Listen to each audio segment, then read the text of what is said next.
All right, well, welcome. My name's Kevin Graves. I'm the Regional Director for the Quality Deer Management Association.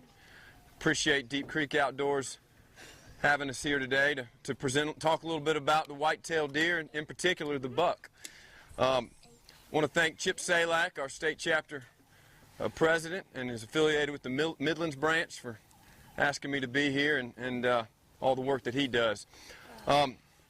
A little bit about the Quality Deer Management Association. We're basically a conservation group that really, just like the Bible teaches us and educates us how to manage our lives, we create educational programs and a journal to help hunters and landowners manage their deer herd.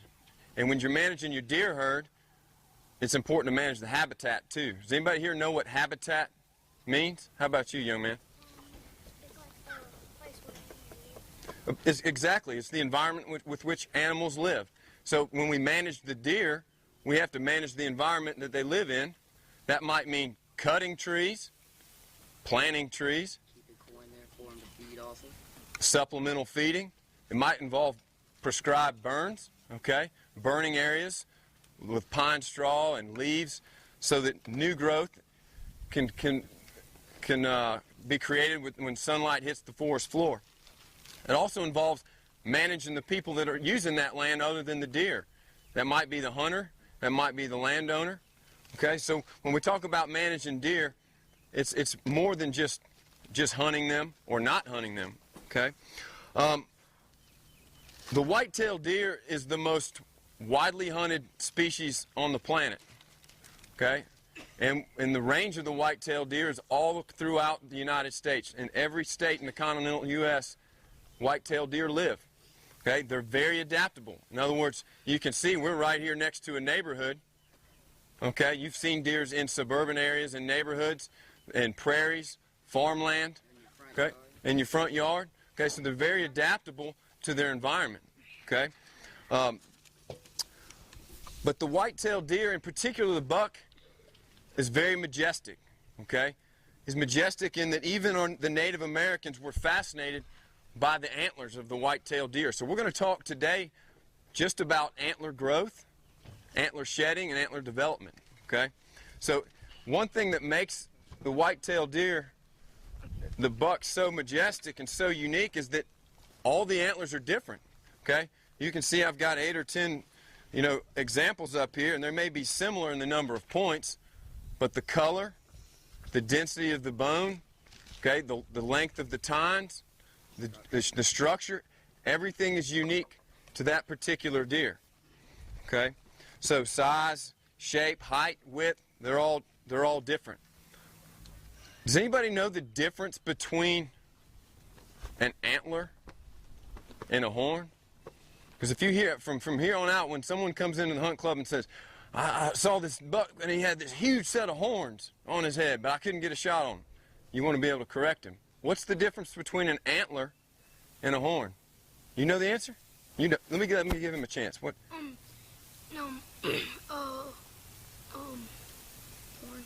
A horn.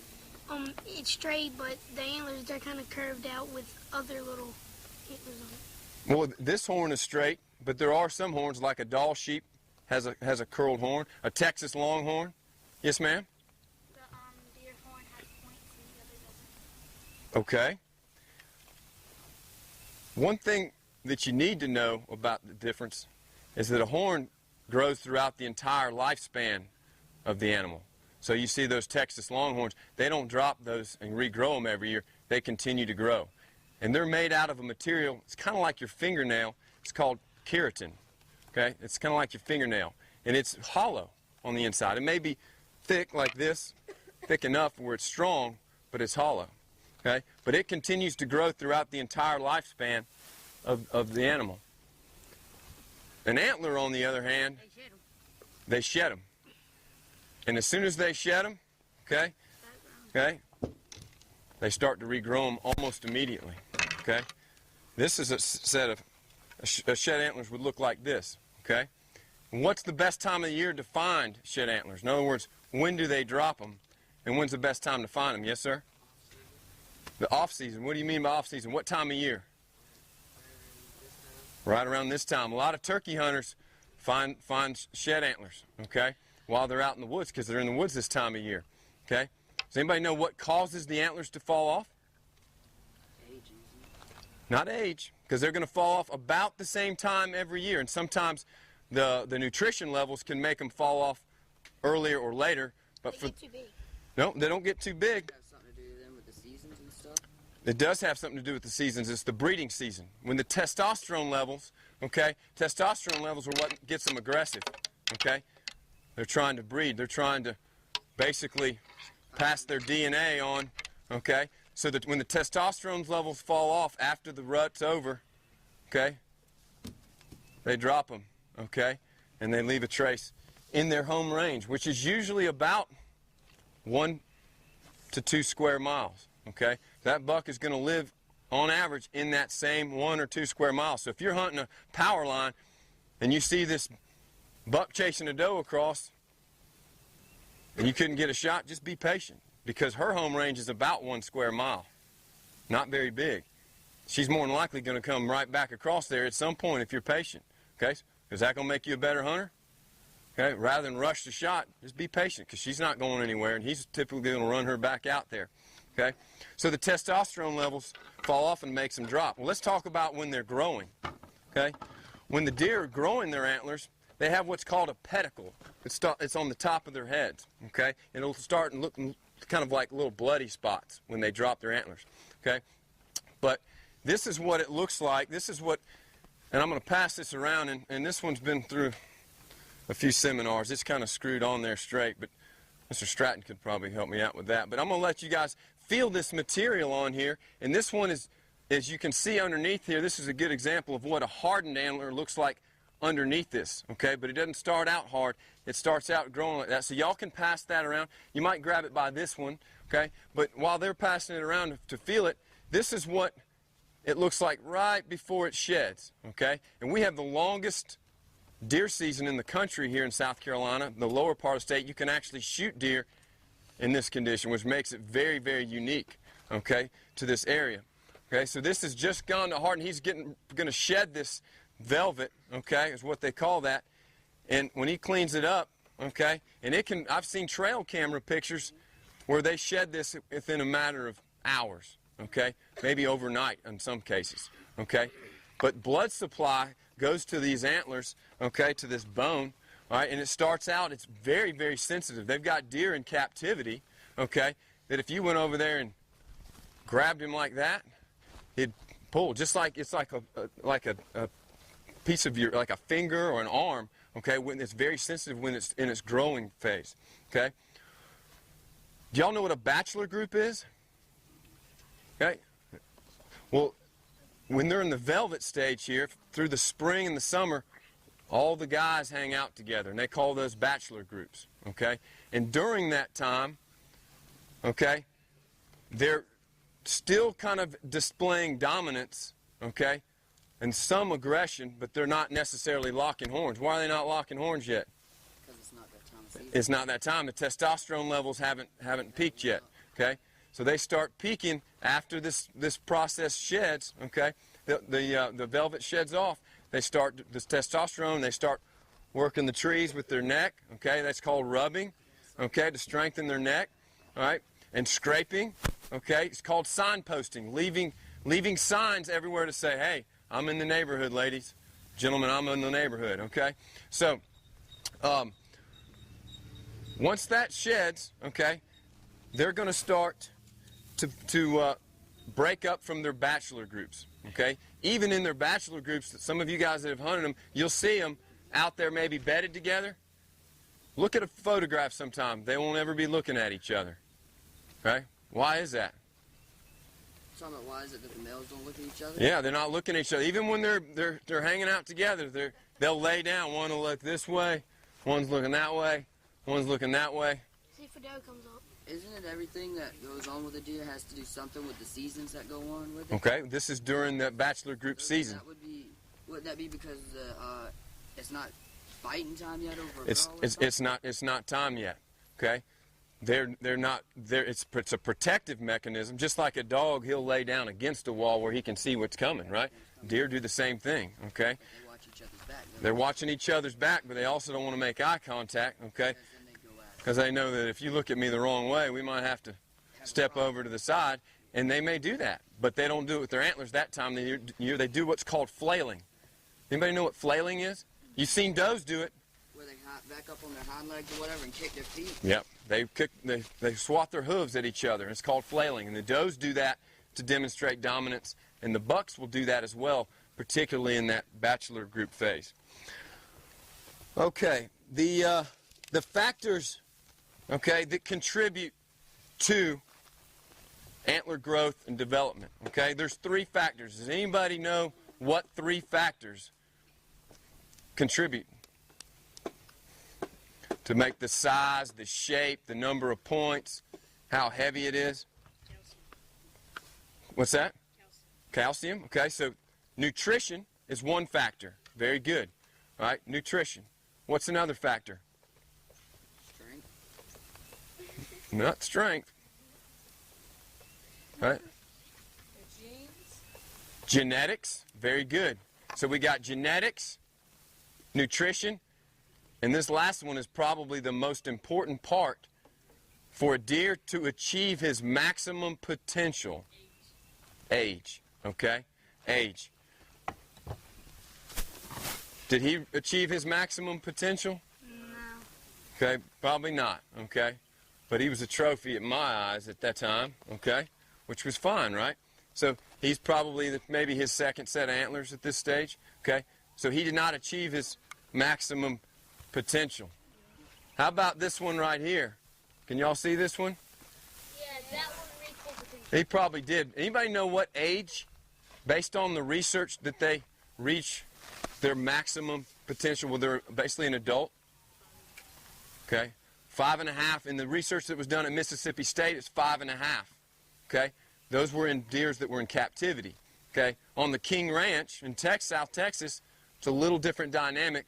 They reach maximum potential at 6.5 to 7.5. Okay. And a deer is considered an adult at 4.5. Okay. So, see an adult? Okay. Juvenile. All right, let's talk about, so to reach genetic potential, age. What's the second most important that we can do? Because do we have an impact on how long they age? Okay. Yeah, if we miss them with our vehicle, they may make it to the next season, right? Okay. What's the second part that we can contribute to? You mentioned it earlier. Food. Nutrition. Okay. Does anybody know what a nutritional plane is? It's not a plane that flies by and drops off groceries. What's a nutritional plane? Where there's no trees. Exactly, where they live. Okay? So the nutritional plane is basically the site quality. In other words, what is the site quality of this particular habitat? What's the soil like? Okay?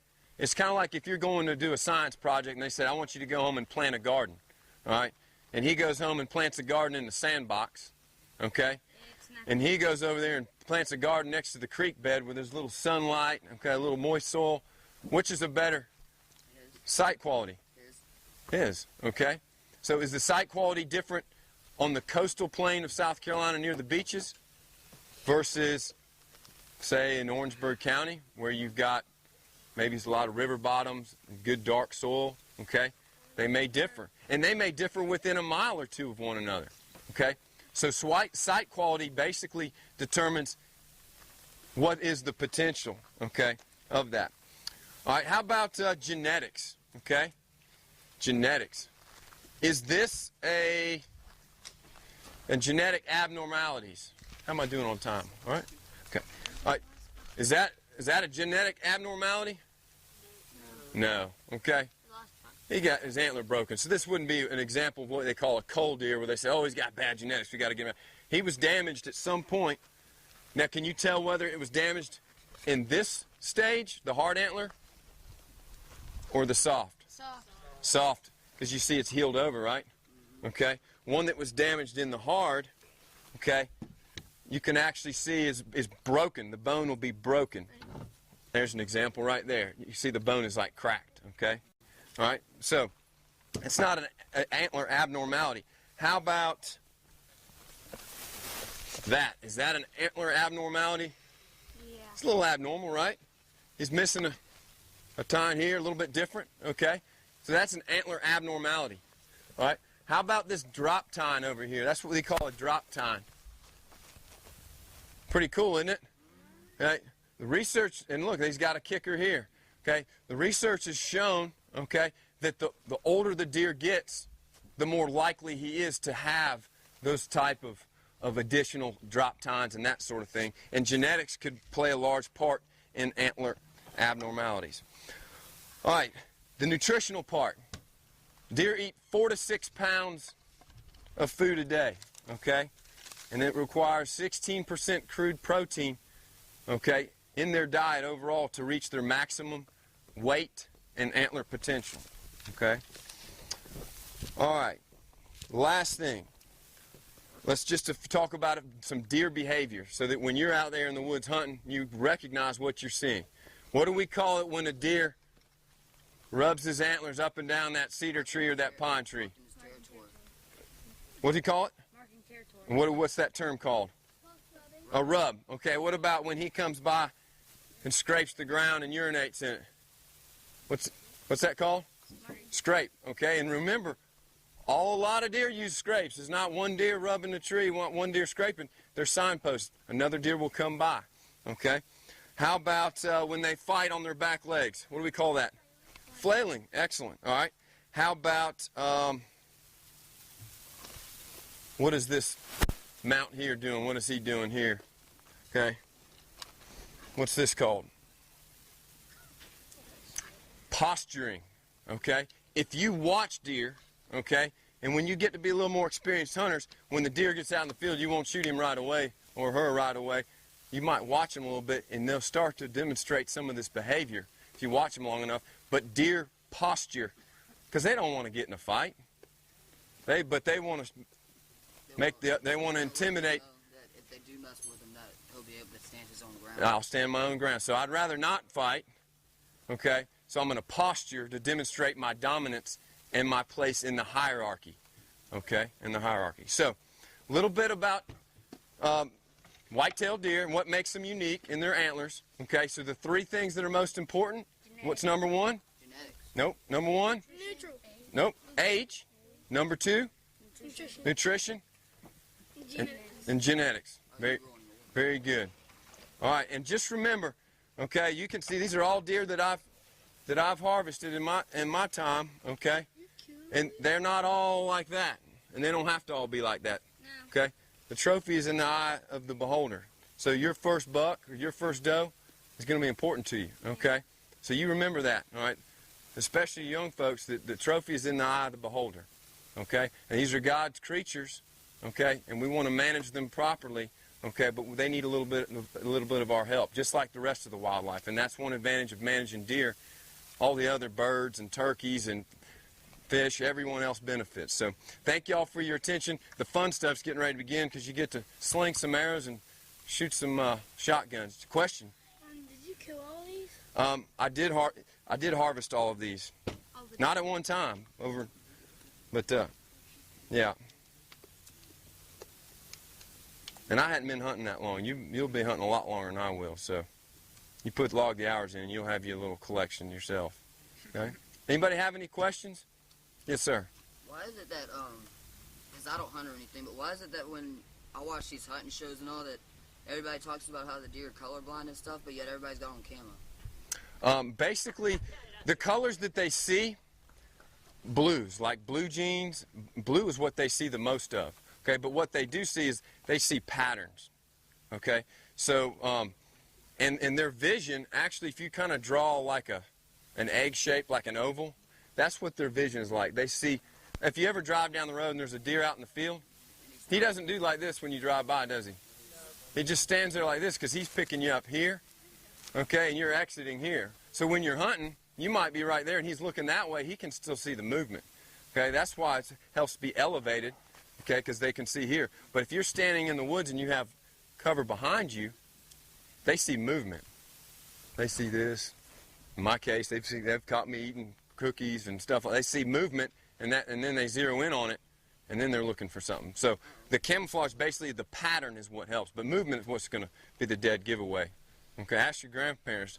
Your grandfather probably killed a lot of deer before he had all these fancy camo patterns, right? Yeah. Good question. Can little kids shoot then? Can little kids shoot deer? Yeah. Yes, little kids can shoot deer. Why? Do you want to shoot a deer next year, Carson?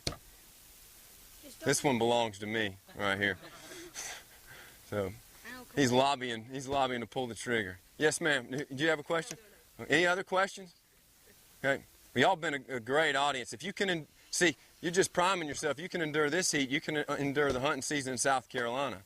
Okay. Y'all did well. We look forward to seeing you shoot those arrows and shoot those guns. So make sure you thank one of these adults that got you out here today, because they're making an investment in you. And they say that you teach your kids to hunt and you don't have to hunt for your kids. And I think you guys are going to be good examples of that. Thank y'all very much.